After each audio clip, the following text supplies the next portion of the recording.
안녕하세요. 김지윤입니다. 네, 그동안 유튜브 채널 김지윤의 지식플레이로 제가 여러분을 찾아뵀는데요. 하고 싶은 얘기가 너무 많고 또 수다 좀 떨어야 되겠고 그래서 이렇게 또 팟캐스트로 만나뵙게 됐습니다. 좀 이렇게 날것의 이야기, 좀 발딱발딱 뛰는 이야기, 이런 이야기들 전해드리려고 하는데요. 지식플레이도 계속되고요. 또 팟캐스트로도 여러분 만나뵐 테니까요. 구독들 많이 해주시고 그리고 또 좋아요도 눌러주시고 그리고 많이들 들어주시길 바랍니다.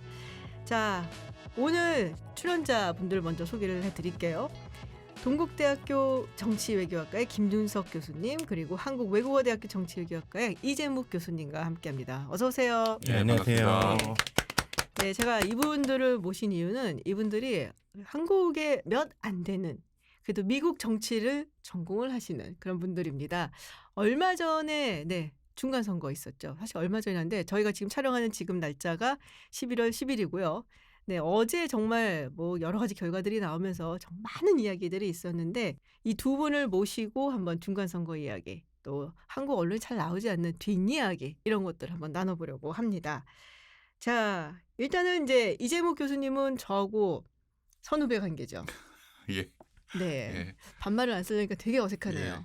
예. 사실 저는 뭐 아까 전문가라 그랬는데 전문가라고 하기 뭐 저는 전문가 레벨에서 쭉 떨어져 있는데 원래 김준석 교수님이랑 다른 아주 유수의 전문가들을 모시려고 그랬으나 다들 이런 걸 어려워하셔가지고 저는 깍두기로 나왔습니다. 그래서 깍두기 역할을 충분히 해서 양념을 열심히 치도록 하겠습니다. 네. 오늘 비주얼 담당.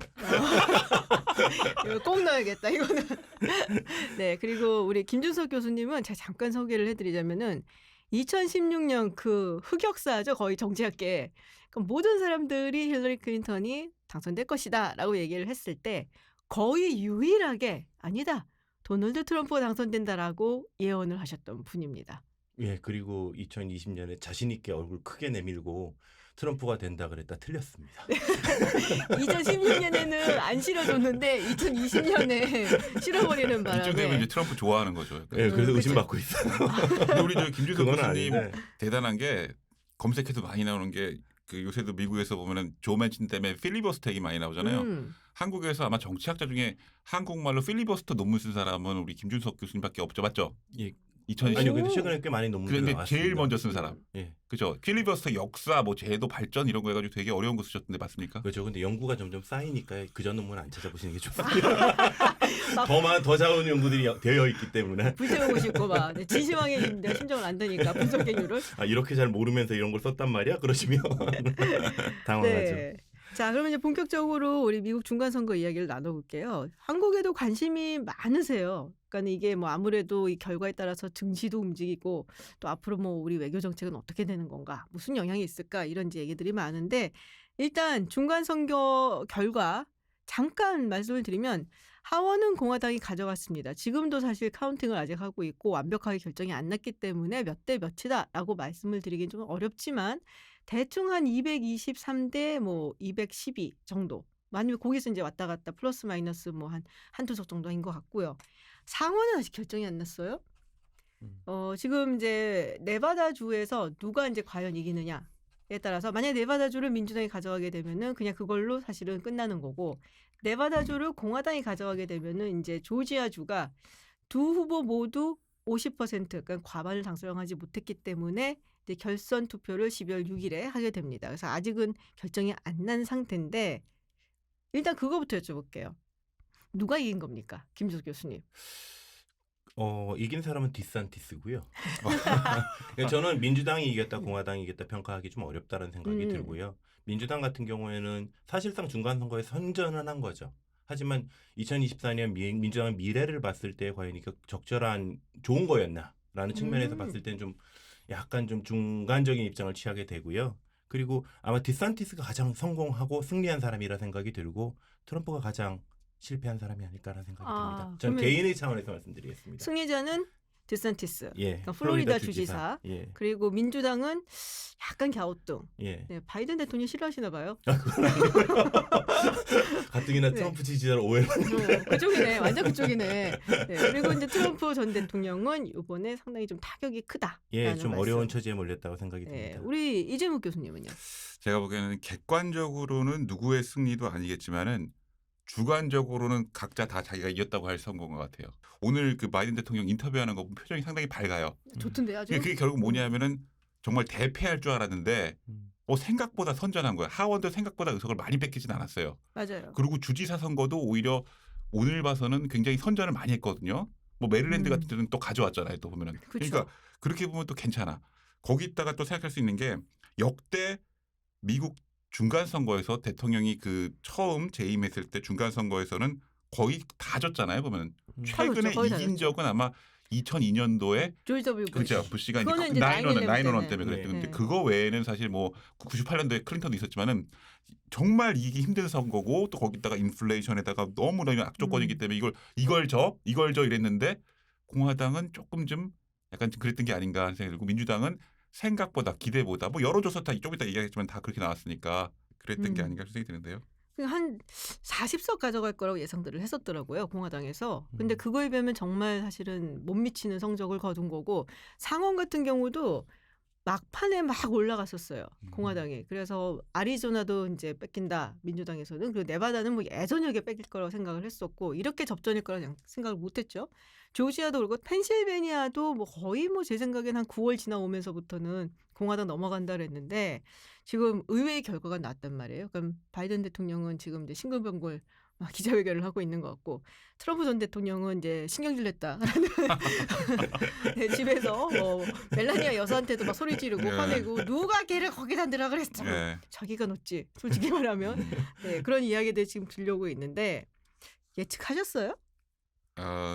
제 입장에서 보자면 사실 저는 하원은 뭐 크게 질 수 있다고 생각했는데 상원은 해볼 만하다고 생각했던 이유가 사실 보면은 매일 우리가 했던 얘기가 뭐냐면은 이번에 사실 보면 우리가 클래스 세 번째 클래스잖아요. 세 번째 그쵸. 그 상원 그룹인데 여기에다가 오클라호마 그 인오프 자리 그 네. 보궐까지 해가지고 35석이에요. 근데 우리가 여기서 보면은 사실 2020년 상원 선거에서 대선 때 같이 했던 거기서 민주당은 잃어버릴 의석은 많이 잃어버렸어요 이미. 이번에는 사실 보면은 컴페티션이 되게 심했던 뭐 사실 보면은 일부 격전주 빼고는 민주당 입장에서는 방어해야 될 의석수가 그렇게 많지 않았고 오히려 그 공화당은 방어해야 될 상원 의석이 상당히 많았거든요. 그래서 보면 구조적으로 물론 불리한 그 지형이지만은 의석 이번에 경쟁에 나왔던 상원 의석수로 따지면은 그 공화당이 방어해야 될 의석수가 더 많았기 때문에 전체적인 지형상으로는 그 상원에서는 민주당이 결코 그 불리한 선거만은 아니었다. 저는 그렇게 봤습니다. 그러니까 이제 우리 청취자분들을 위해서 잠깐 설명을 드리자면은 상원이 전부 100명이잖아요. 근데 이제 상원 의원들의 임기는 6년이란 말이에요. 그래서 이거를 이제 2년에 한 번씩 하원들을 선거를 해야 되니까 거기에 이제 나가게끔 엇갈려서 나갑니다. 그래서 클래스 1은 33명, 클래스 2도 33명, 그리고 클래스 3가 34명. 이제 요번에 그래갖고 이제 34명 플러스 아까 방금 말씀하신 오클라호마. 그래서 35명이 뛰었는데 이 중에서 14명이 이제 그 그러니까는 민주당이 가지고 있었던 주였고 그리고 이제 21개가 공화당이 가지고 있던 주였죠. 그러니까는 원래 가진 게 많으면은 잃을 것도 게 많은 많죠. 거죠. 예, 네, 그래서 맞습니다. 이제 구조적으로는 조금 공화당한테 썩 좋은 선거는 아니었는데 그럼에도 불구하고 이 네바다가 사실 공화당으로 가버린다고 하니까 그래서 그럼 하나를 뺏기고 그리고 가져와야 되는데 사실 조지아도 그냥 지키기도 쉽지 않고 펜실베니아는 워낙 힘든 데고 원래 있었던 그러니까 주인이라고 해야 되죠. 그 자리의 주인은 사실은 공화당의 패툼이었잖아요. 이제 은퇴를 하면서 그 자리가 공석이 돼갖고서 이제 선거를 하게 된 거고. 그래서 말씀하신 대로 해볼 만은 한데 전혀 쉽지는 않은 그렇죠. 네, 그런 선거였다라고 저는 이제 생각이 들거든요. 우리 교수님 어떠셨어요? 저는 어쨌든 결과를 예측하셨냐고 아까 여쭤보셨는데 전혀 예측을 못했거든요. 왜냐하면 저는 공화당이 압승한다고 생각을 했어요. 이러면 트럼프 지지자 아니야라고 생각할 수도 있는데 왜냐하면 저는 그냥 단순하게 생각을 했습니다. 공화당이 압승할 거라 생각했던 이유는 인플레이션이 그렇게 높은데 과연 사람들이 먹고 살기 힘든데 지금 현 정부인을 지지할 것인가라는 데 의문이 들었거든요. 물론 바이든이 성과가 없는 게 아니에요. 입법적인 성과들이 많았고 뭐 인플레이션 감축법 같은 거라든지 아니면 총기 규제법 같은 것도 의회에서도 성공을 거뒀고 실질적으로 우크라이나 전쟁에서 직접적으로 개입은 하지 않으면서 지원을 통해서 러시아를 막아내는 데도 성공을 했고 그래서 외교적으로나 국내적으로 상당한 성취를 거뒀는데 이게 과연 미국 국민들한테 체감이 될 것이냐라는 측면에서는 저는 아닐 거라 생각을 했거든요. 근데 사실 민주당이 그래서 전 마찬가지로 거의 모든 미국 선거에서 사실 가장 중요한 건 경제라 그러잖아요. 늘. 네. 더군다나 인플레이션이 이렇게 심각하고 사람들이 뭐 지표 같은 건 잘 몰라요. 그냥 내가 주유소에 갖고서는 기름 넣을 때 얼마 들어가나. 지난주보다 얼마 더 올랐어. 뭐 이런 정도. 거기에서 그냥 확 느끼는 건데 그게 이제 굉장히 컸으니까. 그래서 민주당이 어떤 전략을 가지고 나올까 저 되게 궁금했었거든요. 근데 요번에 가지고 나온 게 이제 크게 두 가지인 거예요. 하나는 디모크라시, 네. 민주주의를 회복해야 된다. 왜냐하면 이제 트럼프 전 음. 대통령이 나와갖고서 막 그냥 그러고 있으니까 지난번 선거 엉터리다 그러고 거기 동조하는 사람들 막 나오고 하니까. 두 번째가 낙태 이슈였어요. 이게 먹힌 거예요, 그러니까. 네. 그래서 되게 신기하더라고요. 그래서 실제로 민주당 측에서는 이번 선거가 소위 얘기하는 이제 이 현 정부의 어떤 평가적인 성격을 가진 레퍼런덤이 아니다라면서 우리가 여기서 추구해야 되는 거는 민주주의 이걸 회복해야 되고 이 낙태 이거 우리가 낙태를 할 수 있는 여성들에게 그 권리를 보장해줘야 된다.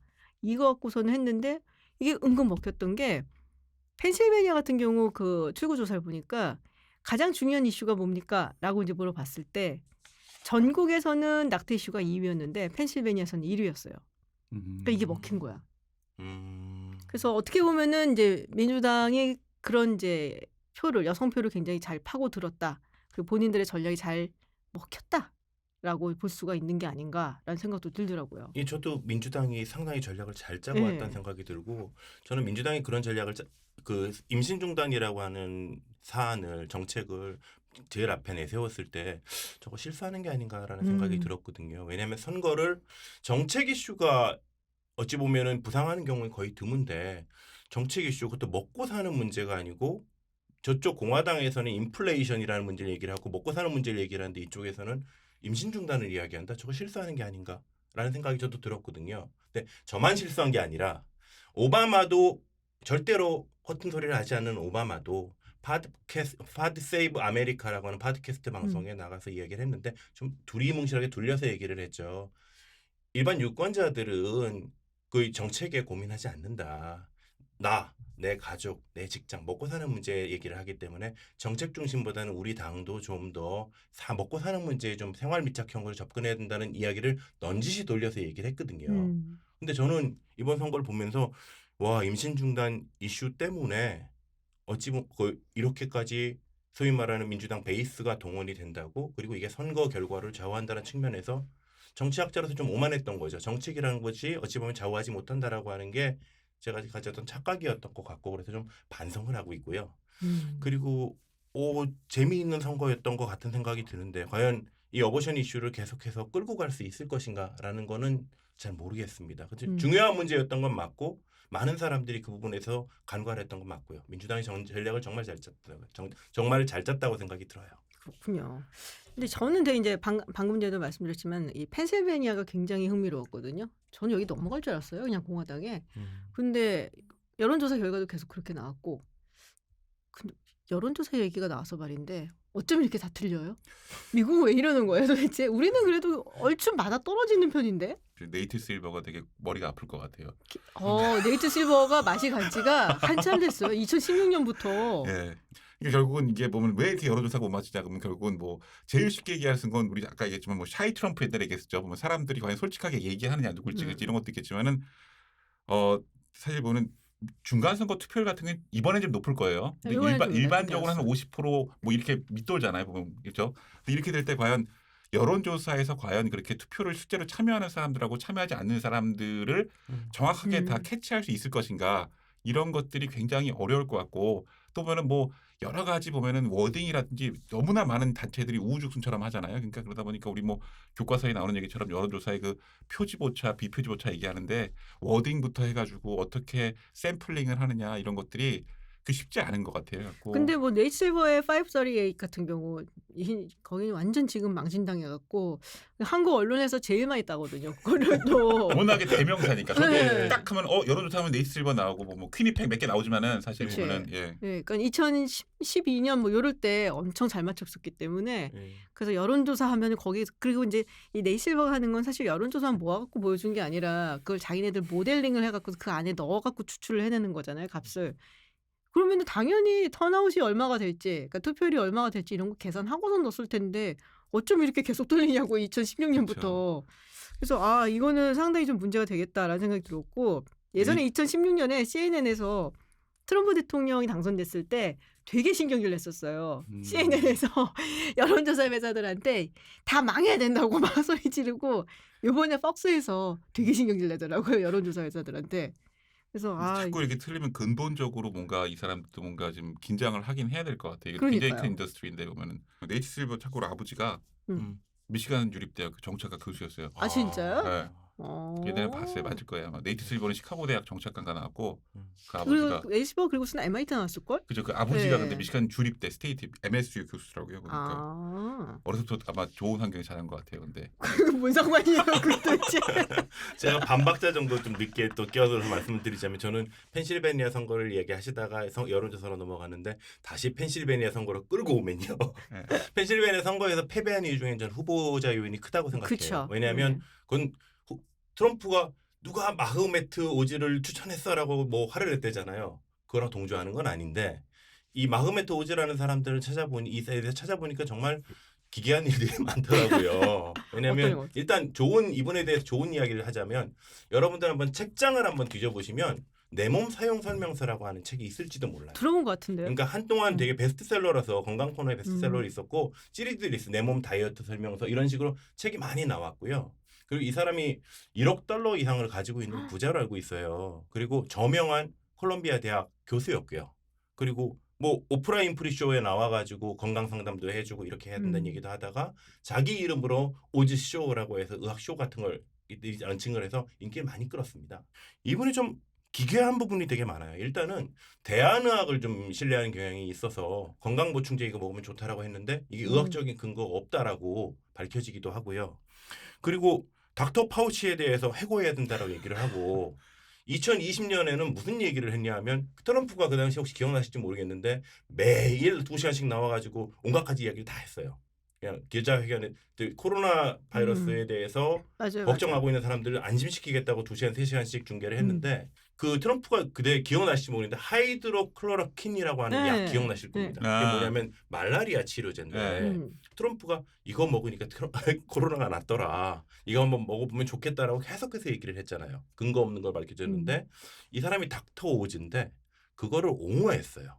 아. 그리고 이분이 크게 또 선거운동에서 실수했던 게 뭐냐면 이분이 소셜미디어에 후보 출마를 하고 나서 소셜미디어에 4월쯤에 한 영상 하나 올렸는데 한번 찾아보십시오. 보면은 이분이 슈퍼마켓에 가요. 슈퍼마켓에 가서 식료품을 막 이렇게 담으면서 이것도 올랐어? 이것도 올랐어? 이것도 올랐어? 하면서 야 바이든 고맙다 야 이런 영상이 있거든요. 근데 그러면 바이든에 지금 비난의 화살을 가야 될 건데 이분이 화살을 맞았어요. 왜요? 왜냐하면 이분이 그걸 사러 야채만 주로 다 담았는데 그 야채가 뭘 만들기 위한 거냐면 저도 처음 들어봤는데 크루디테래요. 프랑스 전체 야채 전체 요리인데 뭐냐면 이만한 박스에다가 야채만 쫙 담고 디핑 소스 이렇게 담아서 딱 찍어 먹는 소위 말하는 프랑스 고급 요리인 거예요. 아. 그래서 그러니까- 고마운 거구나. 그러니까 야채 쇼핑을 가고 슈퍼마켓을 갔다고 하는데 크루디테를 보여주니까 저도 크루디테 모르는데 아세요? 아니요. 들어본 것 같기도 어디서 하고 본것 아닌 것 같기도 같기도 한번 하고. 한번 모르잖아요. 사주세요. 맞아, 이게 맞아. 서민적으로 보여주겠다라고 해서 간 건데 저 사람 뭐 하는 거야라는 얘기를 들었고 예. 두 번째는 메멧 오즈 후보의 상대가 조시 페터만이라고 네. 하는 사람인데 이 사람이 심장이 안 좋아가지고 4월 달인가 쓰러지고 맞아요. 스트로크 예. 있었어요. 쓰러졌는데 그러면 좀 위로를 하거나 좀 해야 되는데 아마 선거 책임자 중에서 오즈 후보의 책임자 중에서 엄청나게 큰 실수를 한 게 뭐냐면 심장 나쁜 거 네가 평소에 야채를 하나도 먹었으면 쓰러지지 않았을 거야라는 말까지 했거든요.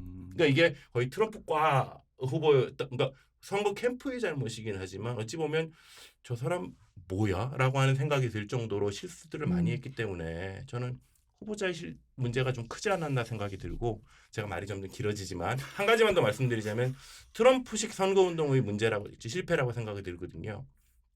트럼프가 2015년에 출마를 할 때 아무것도 없는 사람이었잖아요. 그냥 셀럽이었고 어프렌티스 가서 You are fired만 얘기를 하고 유명해졌던 사람이 정치 경력이 전혀 없던 사람인데 이번에 트럼프가 소위 낙점하고 지지했던 후보들을 보면 테레비로 얼굴은 익숙한데 전혀 정치 경력이 없던 사람들 지금 말했던 어지라고 닥터 어지라는 사람 그리고 조지아에서 이번에 상원의원에 출마를 했던 허쉘 워커 같은 워커. 사람은 NFL 플레이어고 네. 그리고 이 사람 뭐 봅슬레이 대표로 뭐 미국 올림픽 세계 올림픽에 참가를 했지만 정치 경력 전혀 없고 트럼프 자신이 그렇게 성공했으니까 그런 식으로 성공이 될 거야라고 했는데 다 떨어졌거든요. 물론 조지아 같은 경우 허쉘 워커 같은 경우는 아직 다음 달에 선거가 있기는 합니다만 캐리 레이스 그래서 좀 지켜봐야 될 거고. 트럼프식의 정치 입문과 성공 구도라는 것이 더 이상 작동하지 않는다는 걸 보여준 게 이번 선거 의미가 아닐까라는 생각도 들어요. 캐리 레이크 같은 경우는 근데 지금 남아있는 표가 마리코파하고 피마예요. 거기는 음. 피닉스하고 투싼 있는 곳 대도시가 있는 대도시가 곳이라서 되면 예, 불리하겠죠. 그래서 아마 뭐 좀 힘들지 않을까 사실 싶어요. 캐리 레이크가 굉장히 좋은 명문대 나왔거든요. 예. 그 저는 좀 아이오와죠. 선생님 목욕. 네, 좀 몰랐어요. 그러다가 이거 보다가 저 사람 하다가 비호감으로 보다가 트럼프이다가 보다가 동문이네. 아, 학연 안 돼. 이래서 네, 아이오와 주립대학에서 학위를 하셨습니다. 네, 네. 그래서 너무 또 약간 연민이 생기더라고요. 아 진짜요? 네, 근데 예뻐서 그런 거 아니고요? 동문이라서 우리 저기 바깥에 저기 또 아이와 동문 한 번 더 와 아, 계신데 이 오즈 같은 경우에 사실 제가 보기에는 근데 약간 좀 사실 모순이 있는 것 같아요. 자칫으로 아까 뉴저지에서 굉장히 오래 살았다는 얘기를 했는데 이 사람은 이름에서 알다시피 우리가 좀 어색하잖아요. 차라리 내가 본 캔자스 갔으면 오즈만 맛없어. 근데 거긴 또 로라 켈리가 그 빨간 데서 그냥 그렇게 재선하고 잘 되고 있죠. 그러니까. 그렇죠. 근데 이제 오즈 같은 경우에는 알다시피 이름이 메흐메트 오즈니까 약간 그 이슬람 무슬림이잖아요. 근데 보면은 그래서 이 사람이 만약에 당선이 됐다면 최초의 무슬림 상원의원이 되는 거죠. 근데 이 사람은 터키시고 알다시피 에르도안하고 관계가 있대더라고요. 친하고 그다음에 터키 가서 이중 국적하고 있는데 근데 사실 보면 우리가 이 사람이 트럼프랑 가깝다고 생각해 보면 트럼프 같은 경우는 무슬림에 대해서 굉장히 혐오적인 애티튜드를 태도를 많이 처음부터 보여줬고 그랬더니 이 사람 하는 말은 나는 굉장히 시큘러한 세속적인 무슬림이라고 자기를 변호하긴 했다 그러더라고요. 보면은 뭐 저도 처음 들어봤어요. 순이나 시아가 아니라 수피파인가 뭐 그렇더라고요. 그래서 다른 종류의 우리는 뭐 해가지고 뭐 그렇게 열심히 하는 뭐 이런 게 아니라 그러긴 했는데 그런 어떤 백그라운드를 갖고 있는 사람들이 자기네 어떤 아이덴티티를 굉장히 부정하는 사람과 함께 대선 레이스를 한다는 것 자체가 그것도 자기랑 자기가 오랫동안 거주했던 데도 아닌 지역에 가가지고 한다는 것 자체가 자기 모순이었지 않나. 근데 반면에 페터만 같은 경우는 부지사였죠. 또 보면 맞아요, 부지. 그리고 그 사람은 제가 댓글 같은 거 많이 보는데 보니까 레디세요? 보신 적 있으세요? 그 사람 보면은 약간 그 무슨 레슬러 맞아요. WWE 애들 다 그러잖아요. 그러니까 어. 친근해 되게 뭔가 이렇게 나랑 레슬링 한 판 해줄 것 같고 막 이런 그 친근함 오즈는 뭔가 약간 재수없고 약간 그런 게 있잖아요. 약간 보면은 그런 것들이 지금 컸던 게 아닌가 저는 그런 왜냐면 진짜 이 대중을 어필해야 되거든요. 예. 근데 이게 보면 약간 뭔가 친근하고 나랑 레슬링도 한번 해주고 링에 같이 올라가줄 것 같은 사람이랑 또 보면 막 얄밉게 뭔가 이렇게 약 팔고 할 것 같은 사람 심장마비로 쓰러진 분한테 그러시면 안 돼요. 아니 그리고 사실 보면은 자기가 원래 이 사람이 콜롬비아대 흉부외과 교수 그 심장 이식으로 되게 유명하거든요. 상대방이 쓰러졌을 때 보면 야 그죠. 내가 심장 전문가다 하면서 이렇게 좋게 이렇게 했으면 오히려 더 저는 평가가 좋았을 것 같아요. 야채를 안 먹어서 그랬잖아요. 근데 펜실베니아 같은 경우는 저는 또 승인 중에 하나는 오바마의 영향도 대단히 크다고 봐요. 오바마가 정말 열성적으로 맞아요. 선거 운동을 했고 오바마를 보면서 정말 대단한 사람이다 생각이 드는 게 이번에 오바마 빠라고 생각하지 마시고요. 어찌 보면은 오바마가 정말 신중한 사람이에요. 말 한마디 실수하는 것도 없고 정말 정제된 사람 중에 정제된 사람인데 좀 어색하게 느끼는 사람들도 있죠. 이번에 오바마가 인도스한 지지 선언한 사람들 보면 다 바이든이 지지 선언을 한 사람들이에요.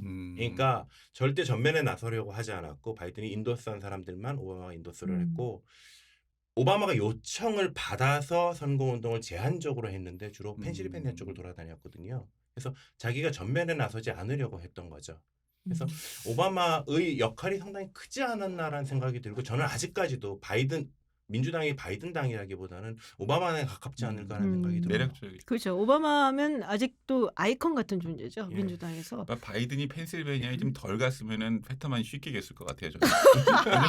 자기 고향이잖아 우리가. 그러니까 자기 원래 이렇게 델라웨어 출신이긴 하지만 스탠튼 출신이죠, 고향은 펜실베니아. 펜실베니아거든요. 맞아요. 그러니까 자기 고향에서 그렇게 인기가 없는 거 보면은 오히려 거리를 두고 덜 갔으면 제가 여기서 제일 인기가 없어 보니까 아니 근데 같은 바이든이 경우는 정말 인기가 없는 이유가 뭐냐면 네. 정말 좋은 사람 같아요. 좋은 할아버지 같은데 인간적으로 뭔가 좀 튀는 면이 있다거나 매력이 있다는 건 전혀 아닌 것 같다는 생각이 들거든요. 왜냐하면 정계에서 40년 동안 있으면 대통령 선거를 그렇게까지 준비를 했는데 대통령이 되지 못했다라고 하는 건 결국에는 마지막에 78세인가요? 77세인가요? 대통령이 됐다라고 하는 거는 그만큼 인간적인 매력이라고 하는 부분에서 대중들 다 어필하지 못했다는 것도 되니까요.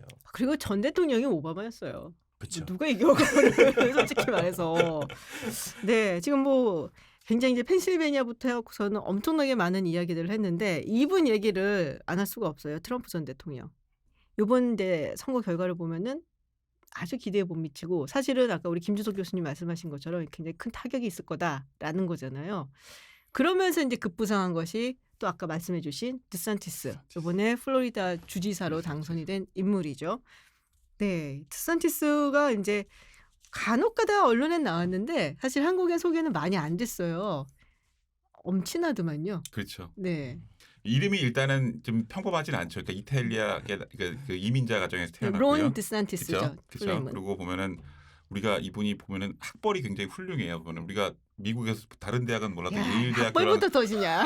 예일대랑 하버드 대학은 알죠. 예일 대학교에서 역사학을 전공하고 하버드 JD, 그러니까 로스쿨 나왔죠. 그중에 하나 들어가기도 힘든데 그렇죠. 두 그 개 중에 다 하나 들어가기 들어가요. 힘들고. 근데 우리 저 김지윤 선배님은 그 근처 학교 나오셨죠. 네, 근처에 근처.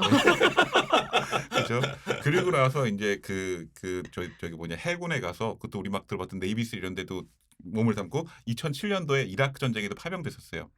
거기서 이제 보면은 이 법률 그 서비스 같은 걸 하고 그 다음에 보면은 이제 플로리다에서 하원 의원으로 한 다음에 상원에 잠시 출마하려고 생각을 했다가 접고 그 다음에 주지사 선거에 나서 당선된 다음에 재선이 됐었죠. 그렇죠.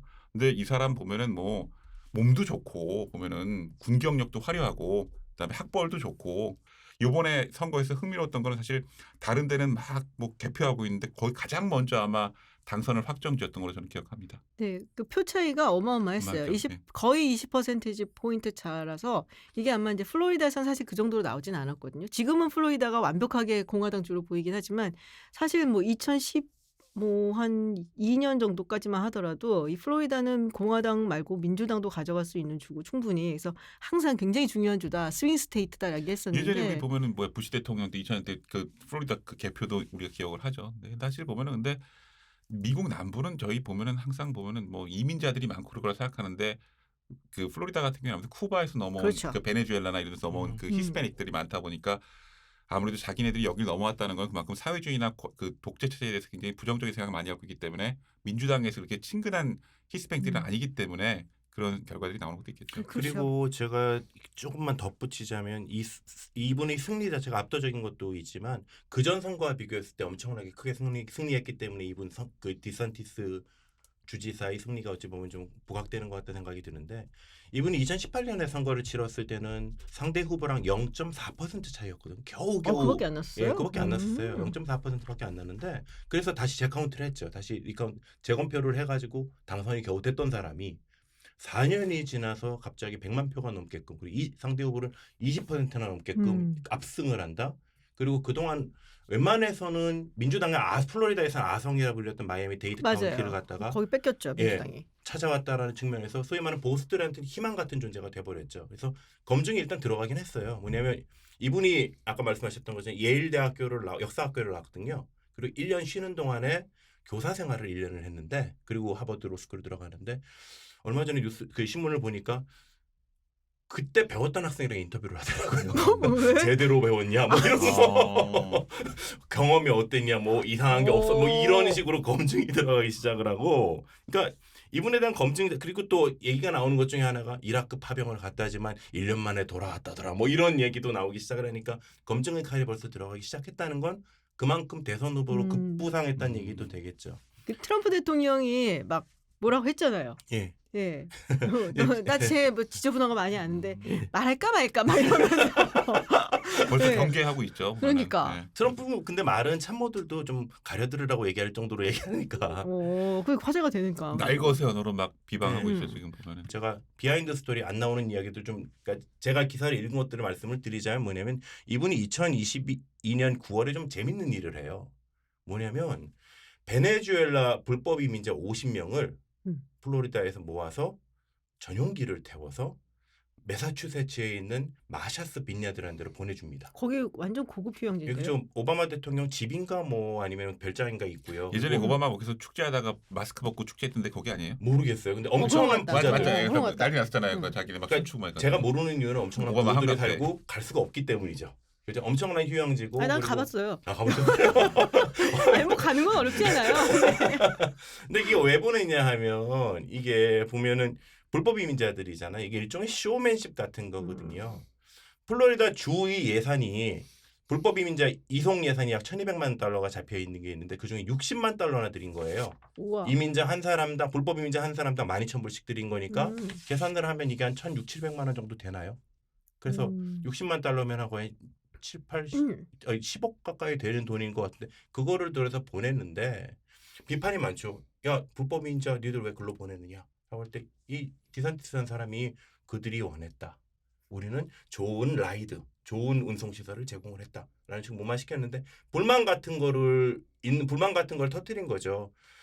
보더 세큐리티 그러니까 국경에 대한 부담이 남부주들에 집중되어 있다.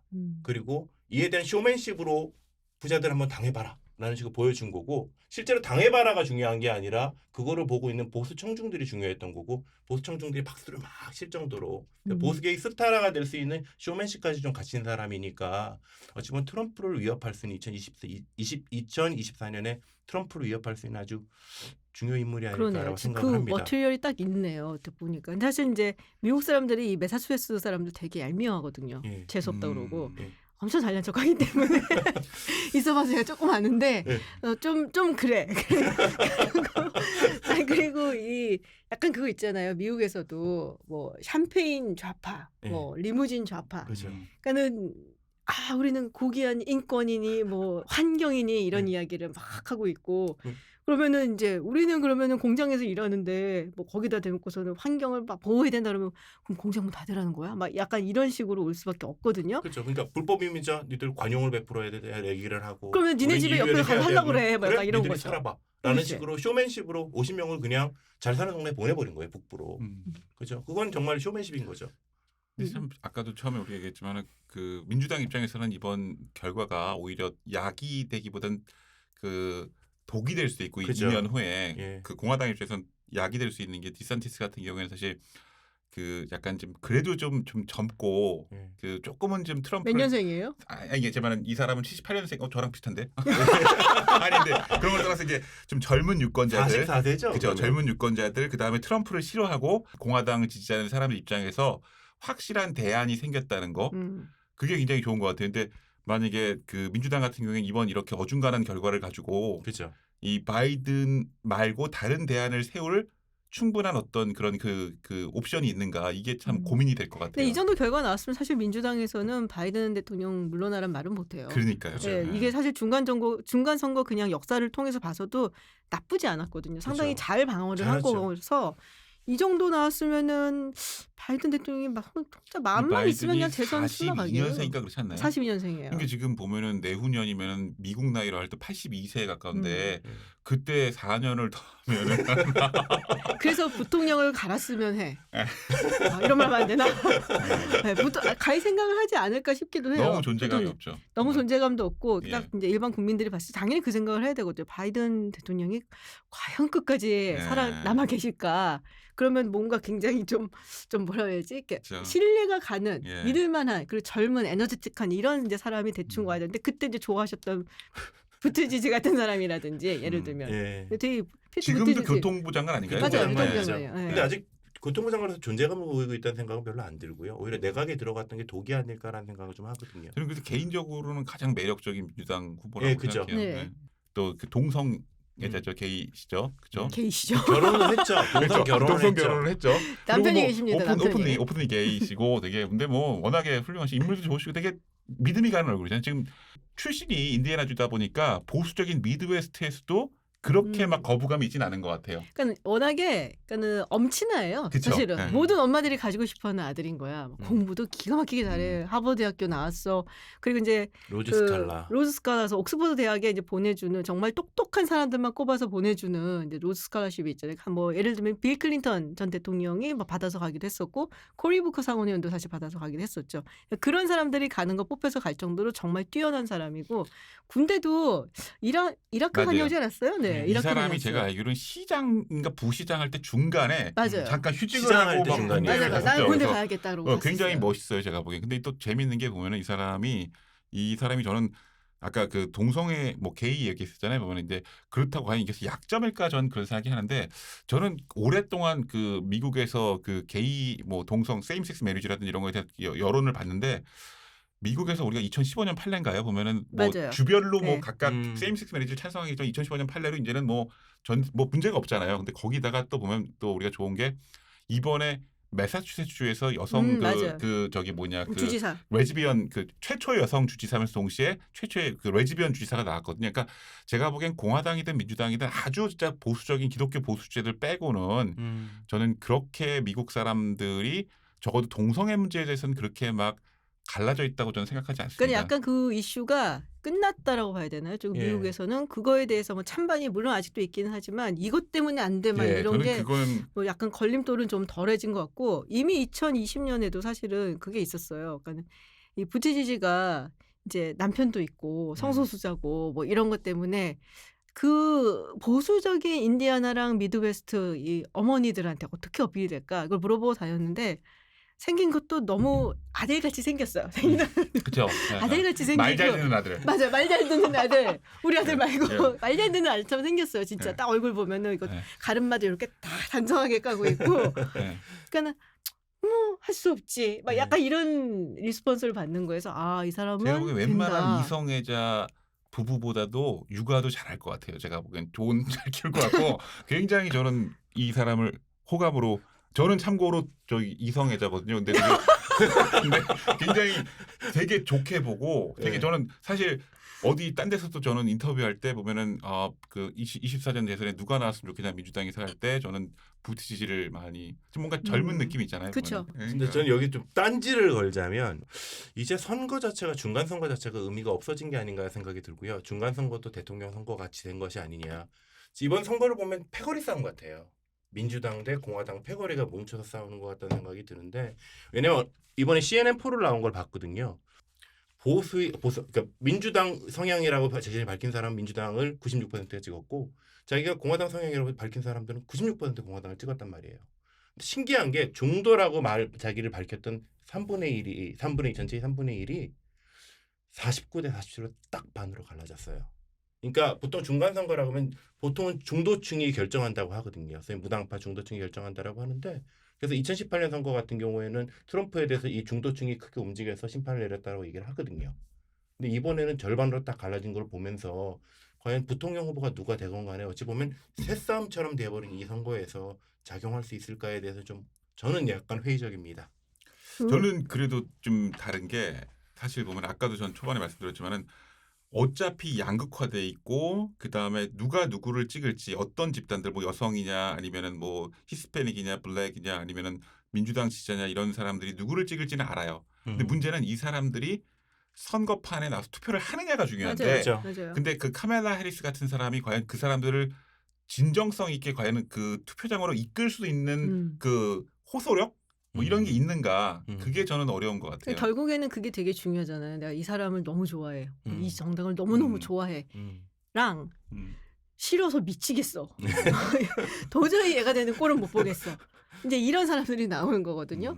그러니까는 이제 민주당 유권자들을 이제 끌어내기 위해서는 이 민주당 베이스를 막 이렇게 뭐랄까 좀 흥분시킬 수 있는 정말 너무 기분 좋아 이 사람 막 찍고 싶어 이런 마음이 그리고 들게끔 오바마 해야 같은 경우에 그런 게 되는데 있었잖아요. 여성 그렇죠. 그다음에 그 유색인 그다음에 젊은 유권자들을 전통적인 민주당의 베이스를 끌어서 자기 쪽으로 끌어서 게이도 포함시키시면 돼요. 그 무지개 연합이라고. 그 무지개 연합 그죠. 턴아웃 할 수 있게 만드는 거 있잖아요. 그게 저는 그 사람의 매력인데 아마 바이든도 카멜라 해리스를 지명할 때 그런 거를 의도했던 게 그렇죠. 아닌가 하는데 그렇죠. 그런 역할을 잘 못하고 있는 게 아닌가. 그게 이제 기대에 미치지 못했다는 판단들이 많았죠. 지난번 음. 선거에서. 참 뭐랄까 우리도 뭐 비슷하지만 미국이 진짜 양극화가 많이 됐잖아요. 이제 요번 선거 보면서 그런 생각이 되게 많이 들었고 그리고 트럼프 대통령이 사실 요번 선거에서 그렇게 막 이제 자기 뭐 찍은 후보들만 해달라고 응원하고 다닌 게 오히려 독이었다는 얘기가 있어요. 네. 예, 그게 오히려 민주당 사람들을 결집을 시키고 예. 그리고 이제 지난 대선에서도 어떻게 보면은 이제 스윙 보터들이 트럼프 대통령한테 뭐 더 이상은 안 되겠다라고서는 판결을 내렸던 거였는데 또 나와갖고 그러니까 오히려 이쪽으로 돌아섰다는 얘기도 있거든요. 예. 실제로 보면은 바이든 대통령이 하고 있는 거는 잘 못한다고 하는 판단들이 되게 많아요. 경제 같은 거 특히나. 그렇죠.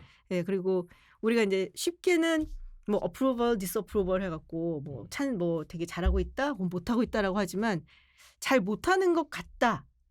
그러니까 너무 못한다 말고 그냥 좀 잘 못하는 것 같다라고 이야기를 하는 사람들 중에 상당수가 사실은 이번에 민주당을 이제 찍어줬다는 얘기가 있거든요. 예.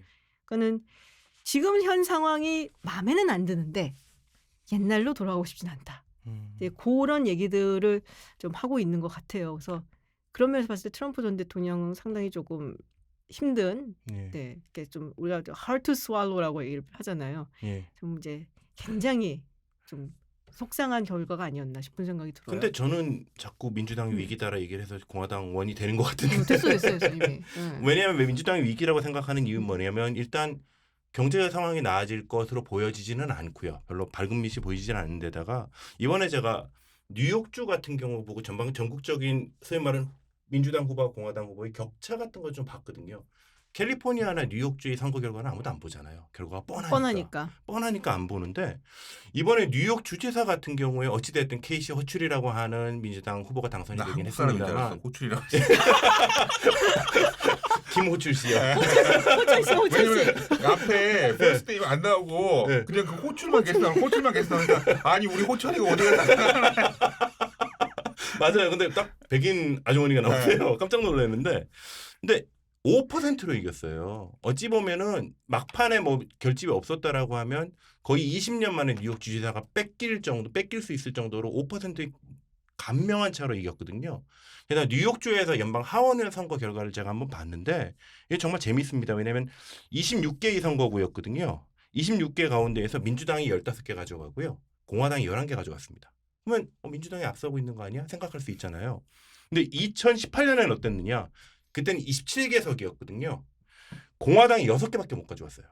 근데 민주당이 21개를 가져왔으니까 어찌 보면 민주당이 압도적인 선거 구도에서 점점 어찌 보면은 뉴욕주 같은 경우도 민주당의 아성이라고 불리는 뉴욕주 같은 경우도 점점 민주당의 지지가 약해지고 있다. 근데 이게 위기 상황이 아닐까. 뭐 중요하진 않지만 앤드류 쿠오모 볼 수도 있는 것 맞아요. 같아요. 그 아니 근데 그랬어요. 캘리포니아 같은 네, 경우도 흥미로웠던 건 뭐냐면 공화당하고 민주당 거기도 민주당 아성이잖아요. 공화당하고 민주당 후보의 격차가 한 10몇 프로 정도밖에 차이가 안 나요. 그래서 어찌 보면은 이게 좀 양극화처럼 보이기는 하지만 지금 경제 상황에서 불만을 가졌던 민주당 지지자들이 상당히 좀 있었구나. 그게 아성을 뛰어넘지 못했을 뿐이지 위험 신호가 아니겠느냐라는 생각이 들고 2년 후에 이게 해결되지 않았을 때는 민주당한테 대단한 위기라고 생각을 해요. 근데 미국이 참 재밌는 게 지금 이제 캘리포니아가 네. 민주당 아성이라고 하셨지만 한 20년 전에는 그 공화당 주지사가 그렇죠. 되곤 했었어요. 예. 그러니까 이게 왔다 갔다 한단 말이에요. 근데 네. 그것도 되게 흥미로운 것 같고 좀 레이건도 그렇고 그치, 아놀드 그치. 슈왈츠네거도 전부 다 그렇고 이제 다 공화당 캘리포니아 주지사였죠. 주지사였고 네. 조지아가 이런 식으로 파란색으로 변화갈 줄은 정말 그 누구도 상상을 그쵸. 못했었는데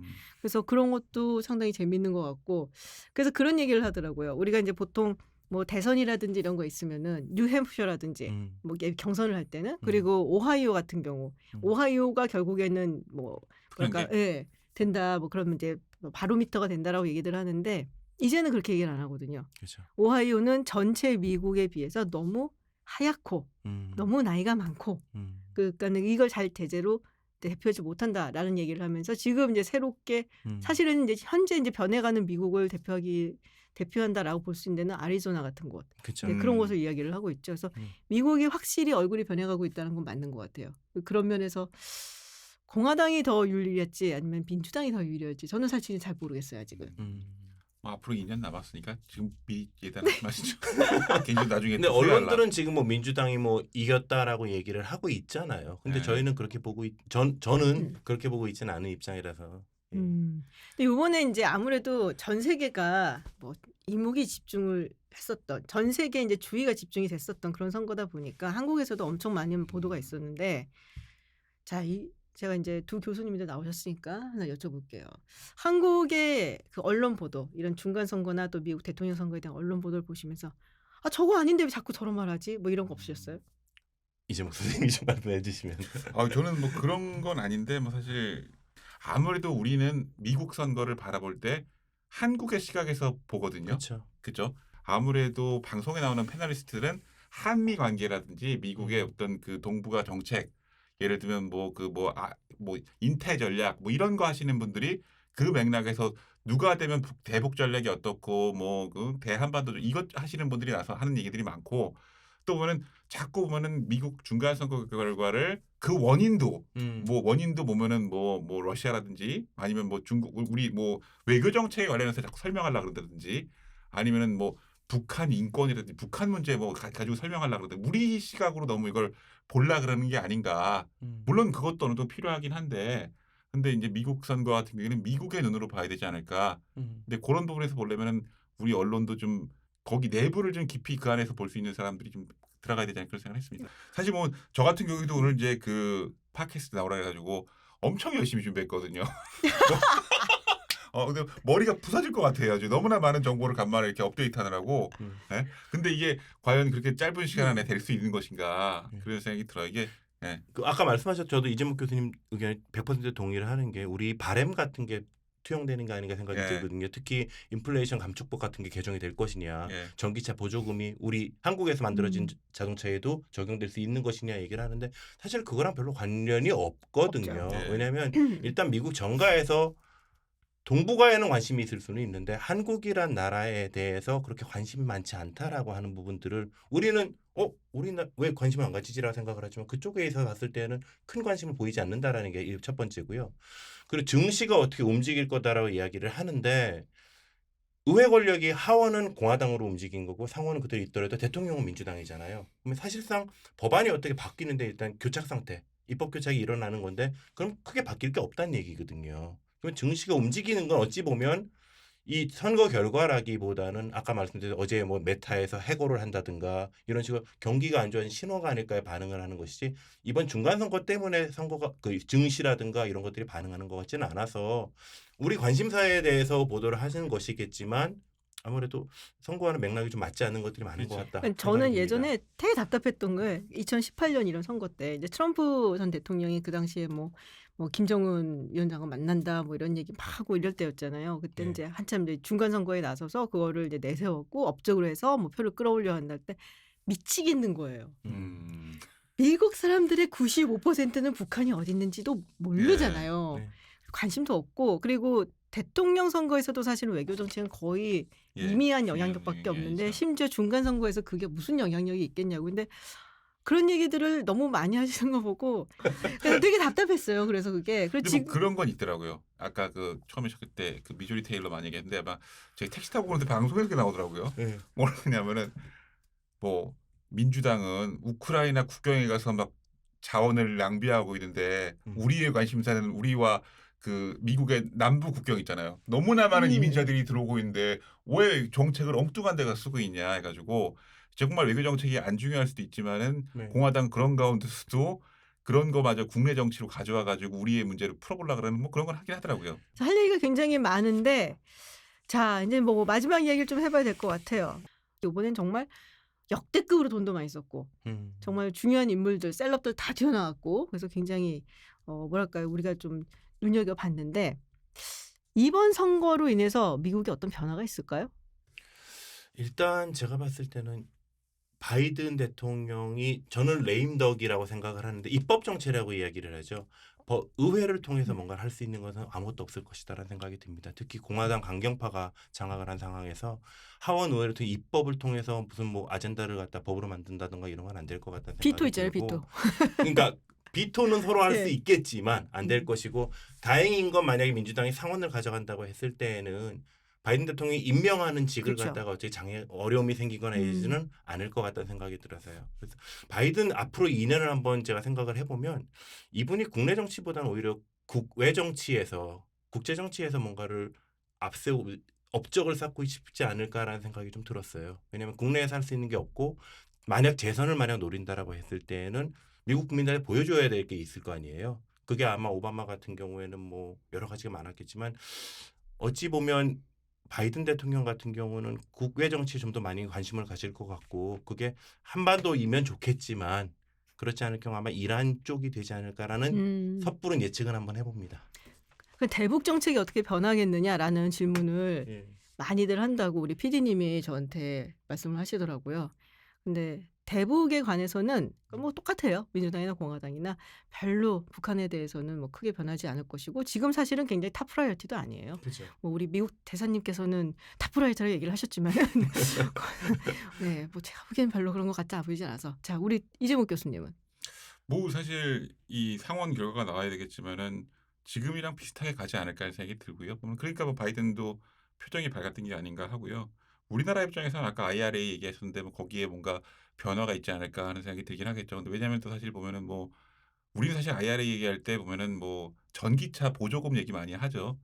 근데 사실 우리가 인플레이션 감축이라 그러잖아요. 보면 미국의 본 목적은 보면 바이든이 되자마자 이미 그 얘기했던 그 빌드백 베러 해가지고 더 나은 재건 뭐 해가지고 이미 그 코비드 19 이후에 그 아메리칸 레스큐 프로그램 통과시키고 그다음에 인프라 법안 통과시키고 마지막으로 하고자 했던 게 이제 이거 통과시킨 건데 효과가 있을 것인가 이런 생각이 들죠. 근데 우리의 바람은 뭐냐면은 뭐 공화당 그래 전통적으로 보호무역이 아니라 그 뭐야 자유무역을 하기 때문에 다시금 우리에게 좀 뭔가 기회가 있지 않을까 생각하는데 지금 아까 말했던 트럼프가 장악한 공화당은 뭐 민주당이나 별 차이 없이 아메리카 퍼스트 미국 우선주의를 가잖아요. 그러니까 사실 우리한테 크게 막 변화 있는 건 없지 않을까 저는 그런 생각이 드는데요. 자, 오늘 진짜 오랜 시간 동안 저 얘기 다 했습니다.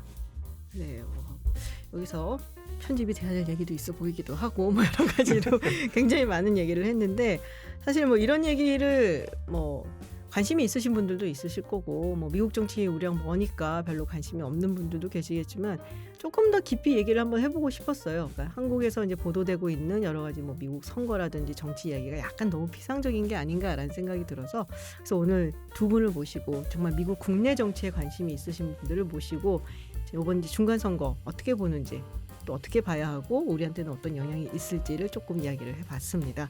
저는 굉장히 즐거웠는데 어떠셨어요? 저도 즐겁긴 했는데 나중에 화면을 봐야 될 것 같습니다. 내용. 자신은 없고 일단 즐겁게 했는데 해놓고 보니까 약간 후회가 된다.